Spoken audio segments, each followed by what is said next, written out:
qofna ha ku dhaawicin hadalkaaga, qofna ha ku ceebayn wuxuusan awoodin sidii inaad ku ceebayso abuuris uu Ilaahay u abuuray amaba u sameeyey.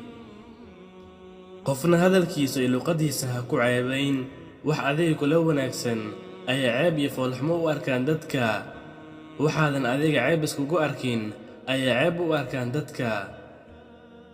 qofna asalkiisa iyo qabiilkiisa iyo nasabkiisa ha ku ceebayn. Bilaal al-Xabashi radiyallahu canhu wuxuu koray Kacbada, hoostiisana waxaa joogay Abubakar Siddiiq iyo Cumar bin Khadaab. Bilaalna halkaas ayuu ka addimay iyada oo ay joogaan saxaabada kuwoodii ugu waaweynaa iyo Nebiga sallallahu calayhi wasallam. qofna ha ku ceebayn oo ha ku foolxumaynin wuxuusan awoodin. innagaba markii aan dhalanaynay ma aynaan dooran hooyo iyo aabe midna, xitaa diinta aan qaadanayno ma aynaan dooran. qofna ha ku ceebayn inuusan diintaada haysan, innagaba ma aynaan dooran diinta aan haysanno. haddii aan haysan lahayn qofkaas diintiisa, waxaan kula dagaalami lahayn inuu ku jiro diintiisa oo uusan ka bixin.